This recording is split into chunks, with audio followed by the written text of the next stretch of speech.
Hello friends, welcome back to my YouTube channel DS classes. मैं भावना चौधरी। और friends, आपको स्वतंत्रता दिवस की ढेर सारी शुभकामनाएं। आज हम बायोगोसी जी के बारे में पढ़ेंगे, चर्चा करेंगे उनके बारे में कि उन्होंने सामाजिक सांस्कृतिक सिद्धांत क्या दिया है, बच्चों का विकास कैसे होता है, इन सब के बारे में आज हम चर्चा करेंगे। तो हम टाइम वेस्ट न करते हुए आज की क्लास अपनी शुरू करते हैं।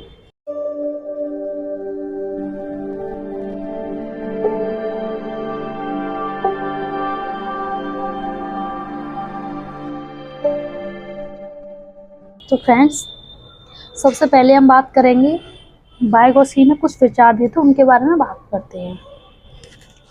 सबसे पहले उन्होंने दिया था समाज के बारे में। पहले जो कुछ शब्द हैं उनको क्लियर कर लेते हैं, जिससे हम आगे जब समझेंगे तो हमें आसानी होगी उनको समझने में। समाज क्या होता है? समाज का अर्थ एक से अधिक लोगों से मिलकर बने समूह को समाज कहते हैं। जैसे परिवार में एक से अधिक लोग होते हैं। जैसे संस्थाएं, एक से अधिक लोग होते हैं। समिति एक से अधिक लोगों से मिलकर बनी होती है। तो इन सब को हम समाज कहते हैं। नेक्स्ट, संस्कृति।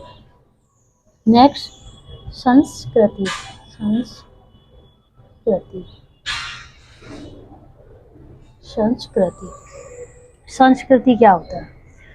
उस समाज के व्यक्तियों के रहन सहन, खान पान तथा व्यवहार आदि से होता है, जिससे व्यक्ति की पहचान होती है, जिसमें व्यक्ति की आस्था होती है, हम उसे संस्कृति कहते हैं। जैसे भारत की संस्कृति क्या है? भारत के लोगों का भोजन क्या है? भारत के लोगों का पहनाव क्या है? जैसे हमारे यहाँ पे हमारे भारत के लोगों का पहनावा है, पुरुषों को कुर्ता धोती और महिलाओं का है साड़ी। तो इससे हमारे भारत की संस्कृति का पता चलता है कि हमारे भारत की संस्कृति यह है। तो हम कह सकते हैं उस समाज के व्यक्तियों के रहन सहन, खान पान तथा व्यवहार आदि से जिस व्यक्ति की पहचान होती है, जिसमें व्यक्ति की आस्था होती है, उसे हम संस्कृति कहते हैं। नेक्स्ट,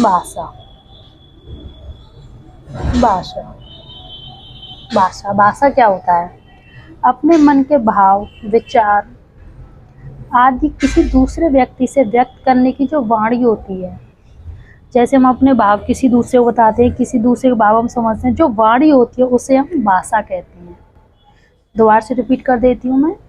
अपने मन के भाव, विचार आदि किसी दूसरे व्यक्ति से व्यक्त करने की जो वाणी होती है उसे हम भाषा कहते हैं। तो ये तो कुछ शब्द थे, तो हमने इनके बारे में चर्चा की। अब हम बायोगोसी जी की पूरी थ्योरी के बारे में चर्चा करेंगे। तो पहले हम जानेंगे बायोगोसी जी का जन्म कहाँ हुआ था। बायोगोसी का जन्म 17 नवंबर 1896 रूस में हुआ था। फ्रेंड्स, बायोगोसी का जन्म 17 नवंबर 1896 रूस में हुआ था। जो बायोगोसी जो थे पेशे से एक प्रोफेसर थे, और बायोगोसी जी मानते थे कि बच्चे का संज्ञान तो विकास समाज और संस्कृति के घुलने मिलने की अंतःक्रिया से होता है। बायोगोसी जो कहते थे वो ये कहते थे, जो बच्चे का संज्ञान का विकास होता है, जो बच्चे के मस्तिष्क का विकास होता है, वो समाज और संस्कृति की घुलने मिलने की अंतःक्रिया द्वारा होता है, दोनों के इंटरेक्ट के द्वारा होता है। इसलिए इनके सिद्धांत को ही, बायोगोसी के सिद्धांत को ही सामाजिक सांस्कृतिक विकास का सिद्धांत कहते हैं। क्या कहते हैं? सामाजिक सांस्कृतिक विकास का सिद्धांत कहते हैं। इन्होंने सिद्धांत दिया था सामाजिक सांस्कृतिक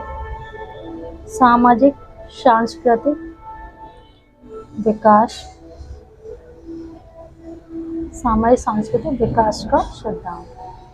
इन्होंने ये सिद्धांत दिया था, बायोगोसी ने ये सिद्धांत दिया था, सामाजिक सांस्कृतिक विकास का सिद्धांत। इसी का दूसरा नाम है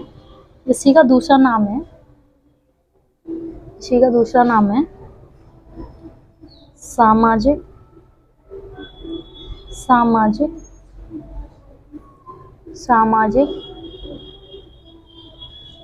संज्ञानात्मक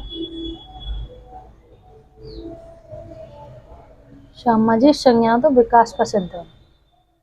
सामाजिक संज्ञानात्मक विकास का सिद्धांत, इसी को हम सामाजिक संज्ञानात्मक विकास का सिद्धांत भी कहते हैं। इसी को हम सामाजिक सांस्कृतिक विकास का सिद्धांत कहते हैं। तो पहले हम ये जानते कि सामाजिक सांस्कृतिक विकास सिद्धांत क्या होता है? सामाजिक सांस्कृतिक विकास का सिद्धांत किसे कहते हैं? तो पहले हम ये जानते हैं। तो फ्रेंड्स, वाइगोत्स्की जी कहते हैं बच्चे का जो सर्वांगीण विकास होता है उसमें समाज और संस्कृति का महत्वपूर्ण स्थान होता है। वाइगोत्स्की क्या कहते हैं? वाइगोत्स्की कहते हैं बच्चे का जो विकास होता है उसमें समाज और संस्कृति का महत्वपूर्ण स्थान होता है। बच्चे का विकास समाज के द्वारा ही होता है। वाइगोत्स्की कहते हैं बच्चे का जो विकास होता है वो समाज के द्वारा ही होता है। तो ये तो हुआ सामाजिक सांस्कृतिक विकास का सिद्धांत। जैसे एक एग्जाम्पल से बताती हूँ मैं। बच्चा जो है जन्म के कुछ समय बाद स्वयं से बोलना सीखता है। जब बच्चे का जन्म होता है उसके कुछ समय बाद क्या बच्चा खुद स्वयं से बोलना सीखता है? नहीं फ्रेंड्स, उसको सिखाया जाता है बेटा मम्मी बोलो, बेटा पापा बोलो, तो बच्चा धीरे धीरे बोलना सीखता है। तो वाइगोत्स्की कहते हैं बच्चा करेगा तो स्वयं से ही, लेकिन किसी व्यक्ति के द्वारा सिखाया जाएगा उसको। बच्चा बोलना तो स्वयं ही उसने सीखा, लेकिन उसको सिखाया तो किसी और के द्वारा ही, किसी व्यक्ति द्वारा ही सिखाया गया ना। तो वाइगोत्स्की ये कहते हैं बच्चे का जो सर्वांगीण विकास जो होता है उसमें समाज और संस्कृति का महत्वपूर्ण स्थान होता है। बच्चे के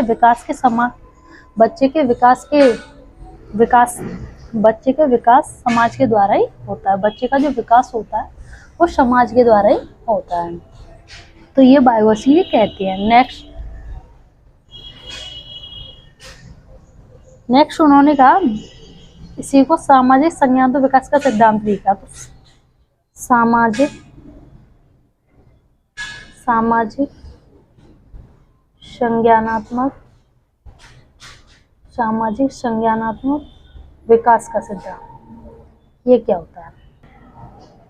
वाइगोत्स्की कहते हैं बालक का जो संज्ञान किसे कहते हैं? मस्तिष्क को। जो बालक का संज्ञान या मस्तिष्क का विकास होता है वो समाज के द्वारा ही होता है। उन्होंने यही बात फिर से बोली है, क्योंकि ये कथन तो दोनों सेम ही है लेकिन नाम ही तो अलग अलग कर दिए गए हैं। अब जैसे किसी व्यक्ति के दो नाम हो, घर का अलग है बाहर का अलग है, तो व्यक्ति तो एक ही है ना वो। तो ऐसे ही ये दोनों एक ही, लेकिन नाम ही तो अलग कर दिए। इसी को सामाजिक संज्ञानात्मक विकास का सिद्धांत भी कहते हैं और इसी को सामाजिक सांस्कृतिक विकास का सिद्धांत भी कहते हैं। तो वाइगोत्स्की ये कहते हैं बच्चे का जो संज्ञान का या मस्तिष्क का विकास होता है वो समाज के द्वारा ही होता है। बालक दूसरों को देखकर सीखता है। जैसे बच्चा स्कूल जाता है तो क्या जब बच्चा स्कूल जाने लगता है तो क्या उसको सारी वर्णमाला छोटा बड़ा वो सब जानता है?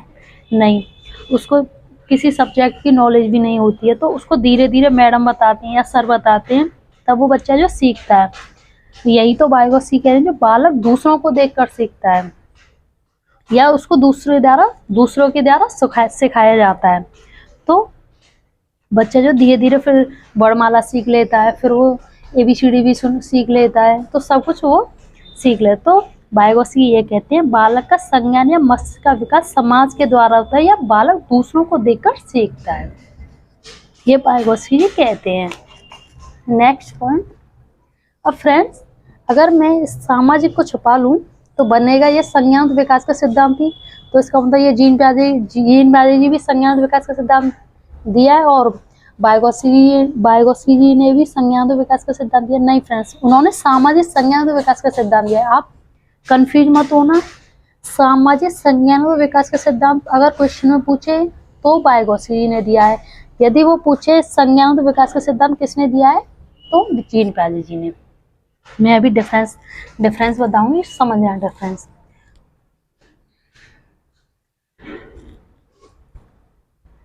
वाइगोत्स्की जी कहते हैं वाइगोत्स्की जो हैं वो स्टेजेस पर विश्वास नहीं रखते, अवस्थाओं पर विश्वास नहीं रखते हैं। वो ये नहीं मानते कि बच्चे का विकास जो अवस्थाओं से होता है। वाइगोत्स्की जी बिल्कुल ये नहीं मानते कि जो बच्चों का विकास होता है वो एक अवस्था से होता है। वो ये कहते हैं किसी भी उम्र में बच्चा सीख सकता है, बस उस बच्चे को सिखाने वाला कोई होना चाहिए जिससे वो सीख जाए। वो ये कहते हैं बच्चा जितना ज़्यादा वाइगोत्स्की फिर ये कहते हैं बच्चा जितना ज़्यादा समाज और संस्कृति से कनेक्ट या जुड़ा रहेगा उतना ज़्यादा बच्चे पर समाज और संस्कृति का प्रभाव पड़ेगा। वाइगोत्स्की ये बात कहते हैं जो बच्चा है वो जितना ज़्यादा समाज और संस्कृति से कनेक्ट रहेगा, जुड़ा रहेगा, इंटरेक्ट करेगा, वो उतना ज़्यादा बच्चा जो समाज संस्कृति का उस पर प्रभाव पड़ेगा और उतना जल्दी सीखेगा। लेकिन जीन पाजी जी हैं वो स्टेज पर विश्वास रखते हैं। उन्होंने इसीलिए अवस्थाओं में बताया है कि बच्चा इस उम्र में ये सीखता है, इस उम्र में ये सीखता है। तो जीन पाजी जी स्टेज पर विश्वास रखते हैं, लेकिन वाइगोत्स्की स्टेज पर विश्वास नहीं रखते हैं।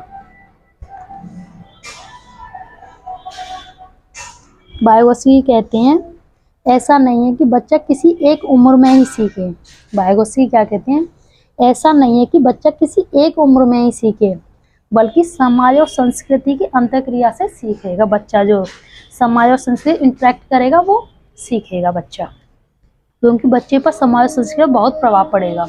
अगर बच्चा उनसे कनेक्ट रहेगा समाज और संस्कृति से तो बच्चे पर बहुत ज़्यादा प्रभाव पड़ेगा और बच्चा उतना ही जल्दी सीखेगा। ये वाइगोत्स्की जी कहते हैं। वाइगोत्स्की जी कहते हैं, वाइगोत्स्की जी जो है रचनावाद को बढ़ावा देते हैं। वाइगोत्स्की जी रचनावाद को बढ़ावा देते हैं। और रचनावाद क्या होता है? वाइगोत्स्की जी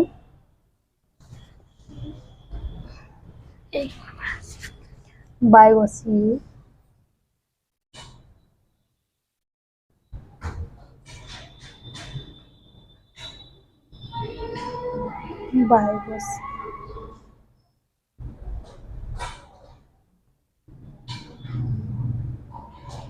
रचनावाद वाइगोत्स्की रचनावाद को बढ़ावा देते हैं। वाइगोत्स्की रचनावाद को बढ़ावा देते हैं। वाइगोत्स्की किसको बढ़ावा देते हैं? रचनावाद को। वाइगोत्स्की रचनावाद को बढ़ावा देते हैं। अब हम पहले ये जानेंगे रचनावाद क्या होता है। रचनावाद क्योंकि अगर एक एक पॉइंट क्लियर होगा तो आपको क्वेश्चन में पूछा जाए एग्जाम्स में कभी भी तो आपको प्रॉब्लम नहीं होगी, आप झट से उसको लगा सकते हो। तो इसीलिए हमें एक एक पॉइंट क्लियर करते जाएंगे, तब हम आगे बढ़ेंगे। रचनावाद क्या होता है? जिसमें बालक अपने ज्ञान का निर्माण स्वयं करे, उसे रचनावाद कहते हैं। रचनावाद को ही निर्माणवाद कहते हैं। दोबारा से रिपीट करती हूँ, जिसमें बालक अपने ज्ञान का निर्माण स्वयं करे उसे रचनावाद कहते हैं। रचनावाद का दूसरा नाम है निर्माणवाद। रचनावाद को निर्माणवाद भी कहते हैं। तो फ्रेंड्स, रचनावाद को वाइगोत्स्की बढ़ावा देते हैं और रचनावाद को जीन पाजी जी बढ़ावा देते हैं। तो जब दोनों ने एक ही बात बोली है तो डिफरेंस क्या हुआ दोनों में, समझिए फ्रेंड्स आप। अगर वाइगोत्स्की जी यही कहते हैं रचनावाद को बढ़ावा देते हैं और जीन पाजी जी भी यही कहते हैं रचनावाद को बढ़ावा देते हैं, जब दोनों ने एक ही बात बोली है तो फिर डिफरेंस क्या हुआ दोनों में? डिफरेंस समझिए फ्रेंड्स। वाइगोत्स्की प्लस पाजी जी बोलते हैं बच्चे अपने ज्ञान की रचना स्वयं करते हैं। वाइगोत्स्की भी यही बोलते हैं और पाजी जी यही बोलते हैं कि बच्चा जो अपने ज्ञान की रचना स्वयं करते हैं। बच्चे किसी कार्य को रटते नहीं हैं, वो स्वयं करके देखते हैं। बस अंतर यह है कि जहाँ वाइगोत्स्की जी ने इसके लिए सामाजिक अनुभव को वरीयता दी है, वाइगोत्स्की ने इसके लिए सामाजिक अनुभव को वरीयता दी है, वहीं पर पाजी जी ने इसके लिए स्वयं के अनुकूलन को वरीयता दी है। फ्रेंड्स समझिए आप ध्यान से, जो वाइगोत्स्की है वो तो ये बोलते हैं बच्चा जो सामाजिक अनुभव से सीखता है, समाज के द्वारा सीखता है, लेकिन वहीं पर पाजी जी बोलते हैं बच्चा जो स्वयं के अनुकूलन से सीखता है। अतः हम कह सकते हैं वाइगोत्स्की कहती है बच्चा ज्ञान का निर्माण स्वयं तो करेगा। वाइगोत्स्की क्या कहती है? बच्चा ज्ञान का निर्माण स्वयं तो करेगा, लेकिन उसके लिए उसे समाज या किसी एक व्यक्ति की जरूरत पड़ेगी मदद के लिए। वो करेगा तो स्वयं ही, लेकिन उसे मदद के लिए जरूरत पड़ेगी व्यक्ति या समाज की। ये तो वाइगोत्स्की कहते हैं। पाजी जी क्या कहते हैं? पाजी जी कहते हैं बच्चा अपना ज्ञान का निर्माण स्वयं करेगा और स्वयं के अनुकूलन से ही सीखेगा। वो ये नहीं कहते कि बच्चा समाज द्वारा सीखे या किसी व्यक्ति की मदद की जरूरत पड़ेगी, वो पाजी जी नहीं बोलते। पाजी जी ये बोलते हैं बच्चा अपने आप निर्माण करेगा और स्वयं के अनुकूलन से ही सीखेगा, ये पाजी जी बोलते हैं। तो फ्रेंड्स आपको डिफरेंस क्लियर हुआ होगा। अगर आपको क्लियर नहीं हुआ हो तो आप मुझे कमेंट्स बताना, दोबारा से हम इसकी कोशिश करेंगे, दोबारा से हम पढ़ेंगे इसको। नेक्स्ट, अगर फ्रेंड्स आपको साउंड में प्रॉब्लम हो, अगर आपको साउंड क्लियर नहीं हो तो आप मुझे बता सकते हो, या फिर स्क्रीन में कोई प्रॉब्लम हो, आपको साफ दिखाई नहीं दे रहा हो, तो वो आप मुझे कमेंट्स में ज़रूर बताना फ्रेंड। नेक्स्ट पॉइंट, वाइगोत्स्की जी कहते हैं समाज, बायोसी कहते हैं समाज के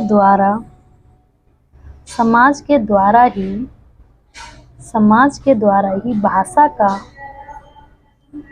का विकास, समाज के द्वारा ही भाषा का विकास व विचारों का विकास होता है। बायोसी क्या कहते हैं? समाज के द्वारा ही भाषा का विकास व विचारों का विकास होता है, ये बायोसी कहते हैं। वह बायोसी जो समाज पर ही उन्होंने कहा है कि समाज के द्वारा ही बच्चा सीखे, समाज के द्वारा ही बच्चा भाषा का विकास हुआ, समाज के द्वारा ही बच्चे विचारों का आदान प्रदान होता। तो बायोसी समाज के द्वारा ही बताते हैं। नेक्स्ट पॉइंट, बायोसी कहते हैं, अब फ्रेंड्स आप ध्यान से सुनिएगा, बायोसी कहते हैं शुरू के 2 वर्षों में बच्चे में भाषा और विचार अलग अलग होती हैं। बायोसी क्या कहते हैं? जो शुरू में 2 वर्ष के बच्चे में भाषा और विचार अलग अलग होती हैं, लेकिन बायोसी जो फिर ये बात कहती है फिर भी अलग होने के बावजूद भी जो 2 वर्ष के बच्चे में भाषा और विचार अलग अलग होते हैं, लेकिन अलग होने के बावजूद भी भाषा विचार पर भारी पड़ती है। भाषा जो है विचार पर भारी पड़ती है। कैसे पड़ती है ये समझिए आप। जैसे एक 6 महीने के बच्चे को आपने एक थप्पड़ मार दिया, उसको बुखार आ गया, दर्द हो रहा है पेट में, सर्दी लग रही है, भूख लग रही है उसको, ये सब हो रहा है। ये सब दोस्तों क्या है? ये सब फ्रेंड्स विचार हैं।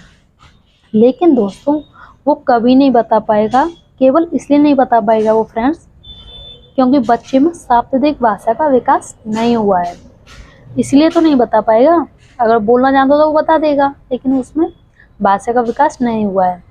तो फ्रेंड्स ध्यान सुनिए, बच्चे में विचार तो हैं लेकिन प्रकट करने के लिए शाब्दिक भाषा का विकास नहीं हुआ है।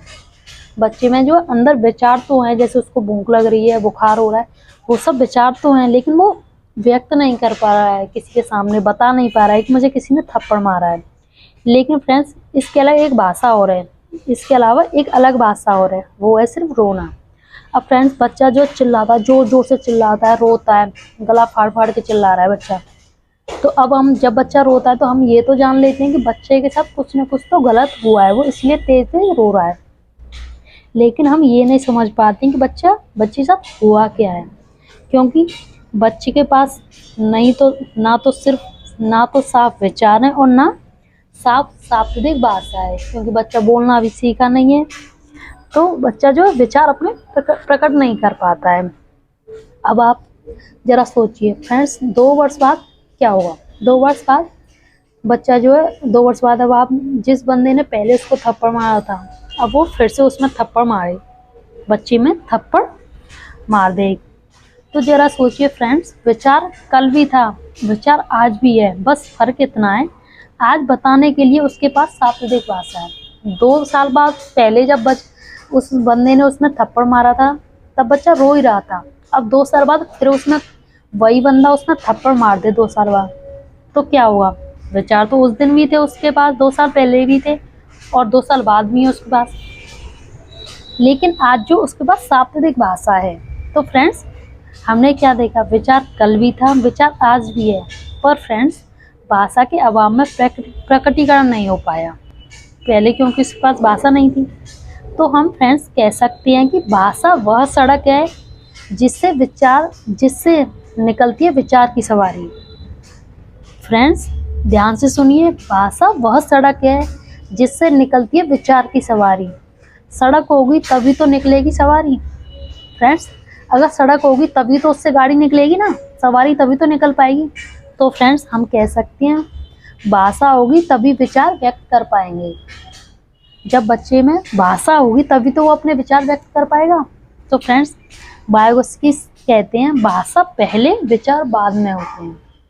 तो फ्रेंड्स बायोसी क्या कहते हैं? बायोसी कहते हैं भाषा पहले विचार बाद में होते हैं।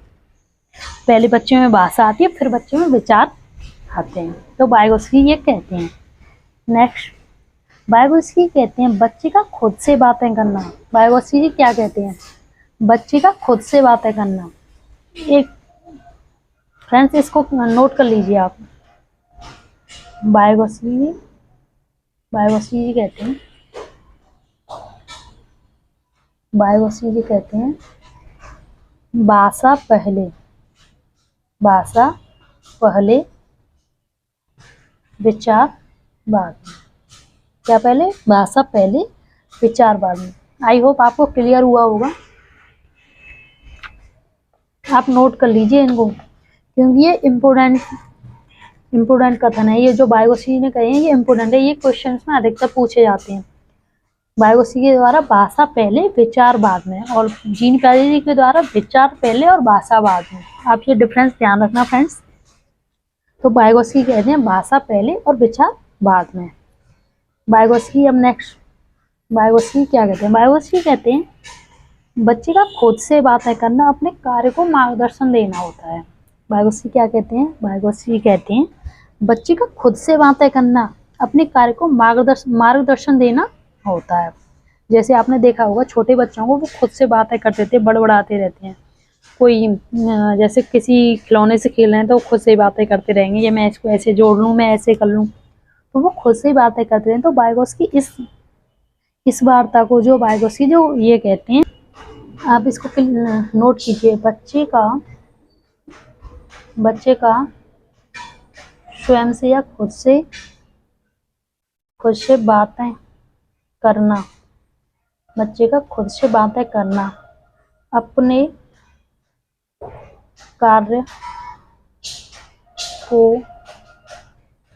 कार्य को मार्गदर्शन देना है। बायोसी कहते हैं बच्चे का खुद से बातें करना, अपने कार्य को मार्गदर्शन देना होता है। इसको बायोसी क्या कहते हैं? बच्चे का खुद से बातें करना, अपने कार्य को मार्गदर्शन देना होता है। इसी को बायोसी कहते हैं व्यक्तिगत वाक या निजी वाक, व्यक्तिगत वाक या निजी वाक या वार्ता। फ्रेंड्स आप ध्यान रखना, बच्चे का खुद से बातें करना, अपने कार्य को मार्गदर्शन देना होता है, बायोसी कहते हैं। लेकिन इसको क्या कहते हैं? बायोसी इसको ये कहते हैं व्यक्तिगत वाक या निजी वाक या वार्ता। ये क्वेश्चन में पूछा गया क्वेश्चन से, व्यक्तिगत वाक की संकल्पना किसने दी है? व्यक्तिगत वाक की संकल्पना किसने दी है? राइट आंसर इज लेव बायोसी। लेव बायोसी ने व्यक्तिगत वाक की संकल्पना दी है। फ्रेंड्स आप ध्यान रखना ये। या फिर आपसे ये पूछ सकता है बच्चे का खुद से बातें करना, अपने कार्य को मार्गदर्शन देना होता है, इसे क्या कहते हैं? व्यक्तिगत वाक, एम केंद्रिता, ये सब वो आपसे ऑप्शन में देगा। तो आप फ्रेंड्स ध्यान रखना, अगर वो ये पूछे बच्चों का खुद से बातें करना, अपने कार्य को मार्गदर्शन देना है, बायोसी के द्वारा इसे क्या कहा गया है?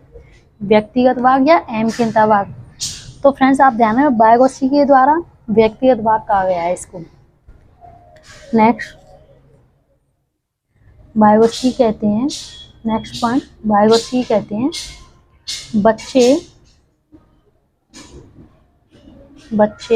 बायोसी कहते हैं बच्चे अपने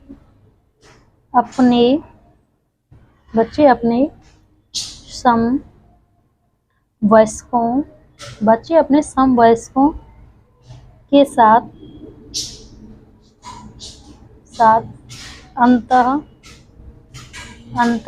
अंतःक्रिया करके सीखते हैं।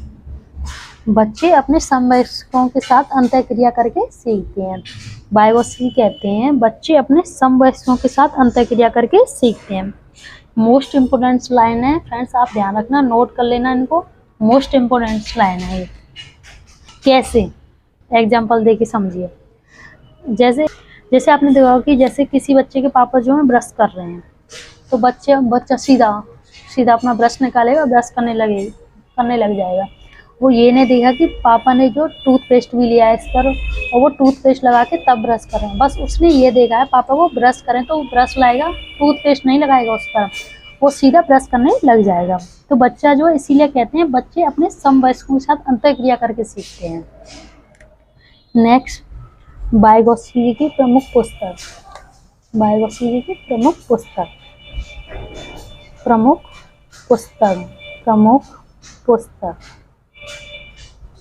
बायोसी की प्रमुख पुस्तक है लैंग्वेज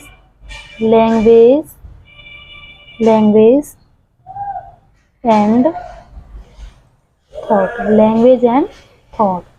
वाइगोत्स्की की प्रमुख पुस्तक है लैंग्वेज एंड थॉट। तो फ्रेंड्स, अब वाइगोत्स्की के कुछ शब्द हैं, तो हम उनके बारे में चर्चा कर लेते हैं।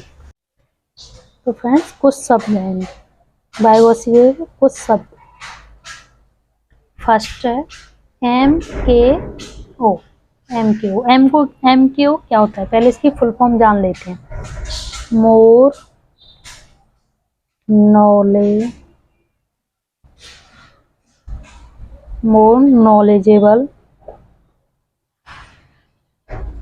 अदर। मोर नॉलेजेबल अदर, इसकी फुल फॉर्म है मोर नॉलेजेबल अदर।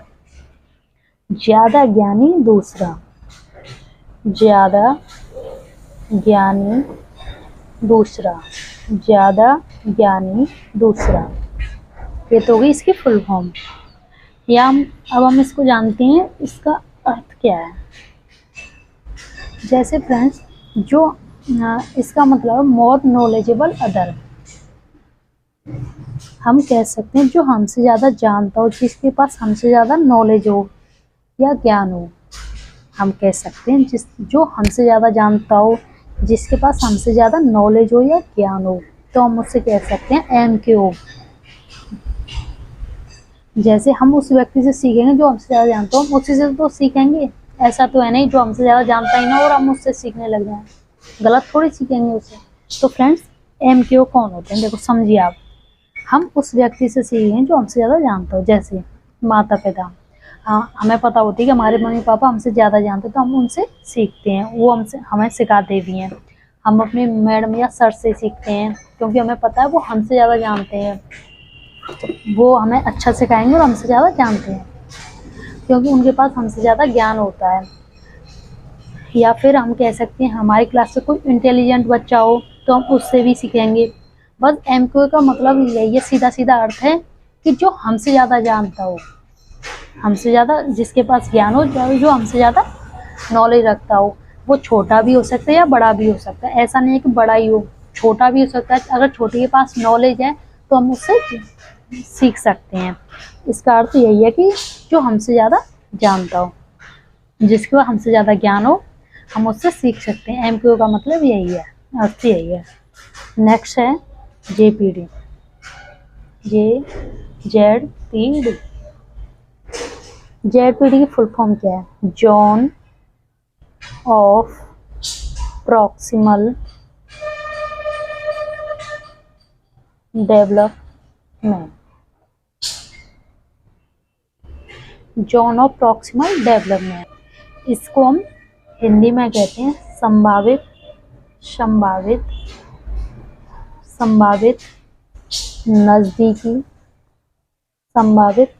नज़दीकी विकास का क्षेत्र। संभावित नज़दीकी विकास का क्षेत्र, संभावित नज़दीकी विकास का क्षेत्र हम इसे कहते हैं हिंदी में। JPD का अर्थ क्या होता है, अब आप समझिए। JPD, जब समस्या समाधान की शुरुआत में कोई सहायता न दी जाए, जब हम कोई समस्या समाधान करने लगेगा तो उसमें शुरुआत में कोई सहायता न दी जाए, बल्कि शुरुआत में बच्चा स्वयं से करे और बीच में जाकर कहीं उलझ जाए बच्चा, तो वहाँ से लक्ष्य के बीच की दूरी जहाँ बच्चा वयस्क द्वारा थोड़ी मदद पाने पर पूरा कर सकता है, उसे ZPD कहते हैं। ZPD में जो मदद मिलती है वो स्थायी मदद मिलती है बच्चे को। अब समझिए आप, एग्जाम्पल से समझिए। फॉर एग्जाम्पल,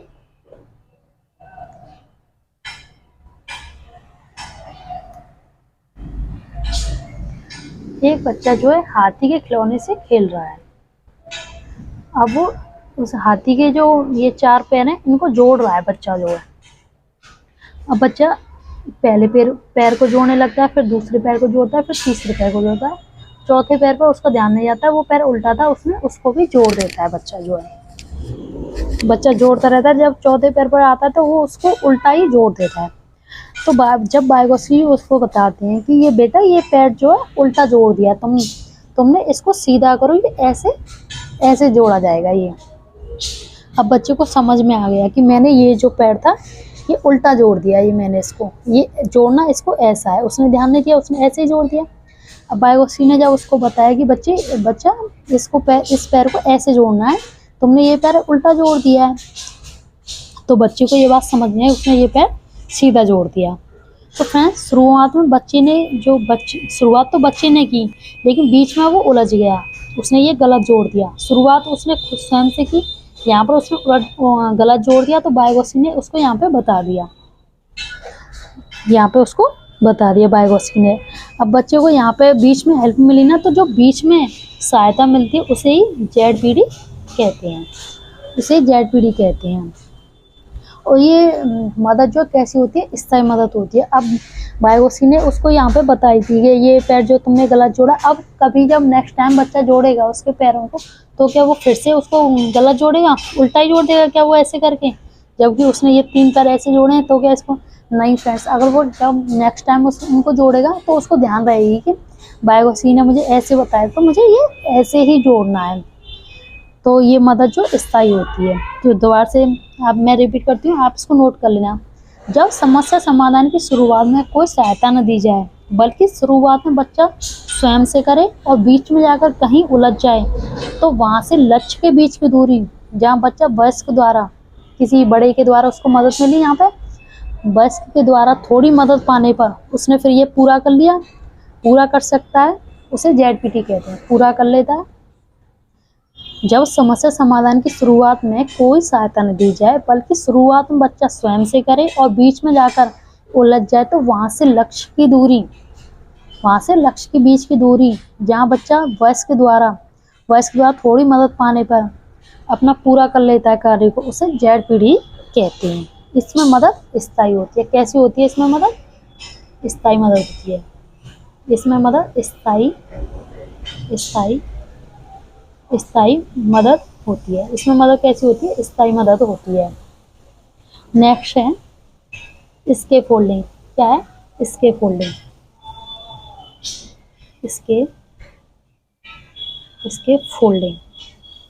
स्कैफोल्डिंग ये क्या होता है? स्कैफोल्डिंग क्या होता है? इसी को पाड़ या ढांचा निर्माण कहते हैं। स्कैफोल्डिंग को पाड़ या ढांचा निर्माण कहते हैं। जो इसमें मदद होती है स्कैफोल्डिंग में, वो शुरुआत में दी जाती है, और जो मदद दी जाती है वो अस्थायी होती है, मतलब स्थायी नहीं होती, अस्थायी होती है। बच्चे जो मदद दी जाती है, आप एग्जाम्पल से समझिए।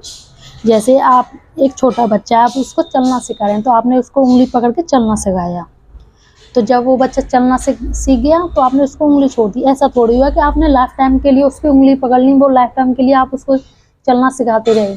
जब तक आपने उसकी उंगली पकड़ी, जब तक उसने चलना नहीं सीखा। जब उसने चलना सीख लिया, आपने उसकी उंगली छोड़ दी। तो ये मदद कैसी होगी? अस्थायी मदद। जो आपने मदद दी थी तो उसको कैसी मदद थी? वो अस्थायी। कुछ समय बाद आपने उसको छोड़ दिया, तो अस्थायी मदद। इसमें मदद कहती है अस्थायी मदद होती है। जो ZPD में होती है वो स्थायी मदद होती है, और इसमें अस्थायी मदद होती है। नेक्स्ट है फ्रेंड्स, तो फ्रेंड्स आप इन दोनों में डिफरेंस समझ गए। बीच में मदद दी जाती है ZPD, जो बीच में मदद दी जाती है ZPD। फ्रेंड्स दोनों में एक बात कॉमन है। क्या बात कॉमन है? जो वयस्क द्वारा मदद दी जाती है वो बात कॉमन है, क्योंकि ZPD में भी मदद दी जाती है और स्कैफोल्डिंग में भी मदद दी जाती है। लेकिन ZPD में जो मदद दी जाती है वो बीच में मदद दी जाती है और वो स्थायी मदद होती है। लेकिन स्कैफोल्डिंग में जो मदद दी जाती है वो शुरुआत में मदद दी जाती है और अस्थायी होती है। फ्रेंड्स आप ध्यान रखना, ZPD में जो मदद दी जाती है वो बीच में मदद दी जाती है, बच्चा बीच में उलझ जाता है, वहाँ उसको मदद दी जाती है किसी वयस्क द्वारा, और वो स्थायी मदद होती है।